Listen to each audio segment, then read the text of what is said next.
Hello guys, welcome to my YouTube channel Pratibha nursing officer. तो आज मैंने ये वीडियो बनाने का मेरा मेन मोटिव यही था, क्योंकि मुझसे बहुत सारे बच्चे, बहुत सारे CHOs हैं और बहुत सारे जो मेरे जूनियर्स हैं वो मुझसे पूछते हैं कि दीदी आपने 3-4 पेपर क्लियर किए हैं, तो इसके पीछे का राज क्या है। तो मैं उनको आज एक्चुअल में जो राज है वो बताना चाह रही हूँ कि मैंने अपने पेपर्स को किया है, क्रैक किया है, उसका राज ये है।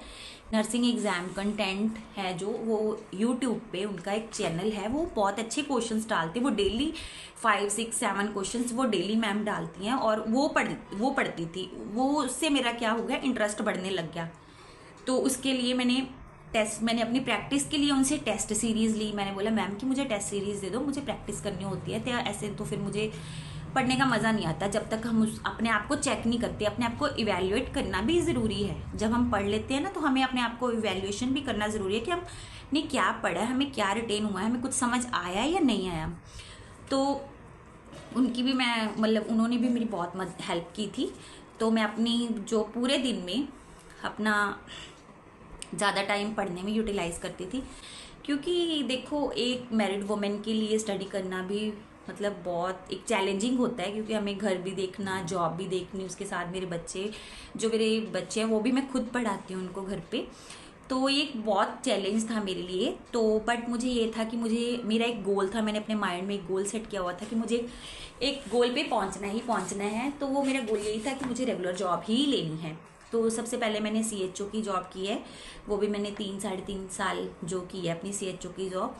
तो उसके बाद मैंने स्टाफ नर्स की भी जो पेपर क्रैक करके स्टाफ नर्स की भी जॉब किया, और उसके बाद मैंने नर्सिंग ट्यूटर की भी अब जैसे पेपर क्रैक करके अभी भी मैं नर्सिंग ट्यूटर की अपॉइंटमेंट मुझे मिल गई, वो मैं 1 आधे दिन में ज्वाइन कर लूँगी। तो मेरे पढ़ाई का करने का तरीका ये था कि मैं कभी भी फ्री नहीं बैठती थी। जब भी मुझे टाइम लगता था या मैं ट्रैवल करती थी तो मैंने क्या किया हुआ था, एग्ज़ाम सीरीज़ और जो अपनी कोचिंग क्लासेस ली हुई थी नर्सिंग एग्ज़ाम कंटेंट से, तो मैं वो पढ़ती थी। तो जब मैं घर आती, एक बुक मैंने वो रखी हुई थी अपनी परमानेंट ही अपनी ड्यूटी पे। जब भी मुझे फ्री टाइम मिलता था तो मैं उस बुक मेरे टेबल पे पड़ी होती तो मैं पढ़ती थी बुक। तो मेरे घर पे भी मैंने एक बुक जैसे घर पे भी रखी हुई थी। तो जैसे भी टाइम लगता था, मैंने अपना टाइम टेबल सेट किया हुआ था, मैंने इतने घंटे पढ़ना है और इतने घंटे काम करना है।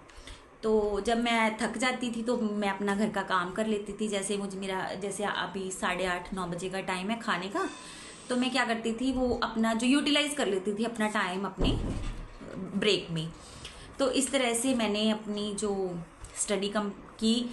और मेरे स्टडी करने का तरीका ये था कि मैं रिवीजन करती थी ज़्यादा। जैसे मैंने एक बार चीज़ पढ़ ली, क्योंकि जब तक हम किसी चीज़ को पढ़ के उसको रिवाइज नहीं करते, तो वो हम उसको रिटेन नहीं कर सकते। हम उसको ज़्यादा टाइम तक नहीं रिटेन कर सकते, क्योंकि हम भूल जाते हैं। बिकॉज आपको सबको ही पता है, क्योंकि जो अगर हम बार बार पढ़ते हैं तो वो हमें चीज़ याद रहती है। तो कई बार ऐसी चीज़ें होती थी जो हमें रिटेन करने के लिए मैंने क्या किया था, वो आपको मैं वीडियो शेयर करूँगी। मैंने अपने रूम में की पॉइंटर्स, जो चीज़ मैं पढ़ लेती थी ना, उसको एक छोटा सा हेडिंग दे के मैं लिख लेती थी। तो शायद आप मेरी वीडियोस देखी भी होंगी, या मैं आपको और शेयर भी करूँगी कि मैंने अपने रूम में ऐसे पेपर्स पे लगा के ना की पॉइंटर्स लिखे हुए थे, छोटे छोटे। वो मुझे ही समझ आते हैं, वो मेरी राइटिंग में मुझे ही समझ आते हैं। तो मैं डेली उन की पॉइंटर्स को लर्न करती थी, देखती थी, क्योंकि मुझे ये था कि मुझे भूले नहीं, क्योंकि वो इंपॉर्टेंट चीज़ें होती हैं जो हम लिख लेते हैं। तो इसलिए तो वो मैं लिख के उनको मैं डेली याद देख लेती थी। जब मैं देखती थी तो मुझे याद रह जाती थी। तो इस वजह से जैसे भी मुझे ये सबसे जो इजी मेथड है पढ़ने का। तो इसके साथ साथ मुझे रिवीजन और कंसिस्टेंसी भी बहुत ज़रूरी है। जब हम कोई चीज़ एक बार पढ़ते हैं तो उसके लिए हमें रिवीजन और कंसिस्टेंसी भी बहुत ज़्यादा इम्पॉर्टेंट होती है। तो इसलिए मेरी यही जर्नी थी। तो ऐसे ही मैंने स्टडी करके जो अपने पेपर्स हैं वो क्रैक किए हैं, और आज मैं एक मुकाम पे खड़ी हूँ। ठीक है, CHO की जॉब भी मैंने की है और स्टाफ नर्स की जॉब भी मैंने किया। अब मैं नर्सिंग ट्यूटर हूँ, और यही मेरी जर्नी थी। Thank you, bye bye.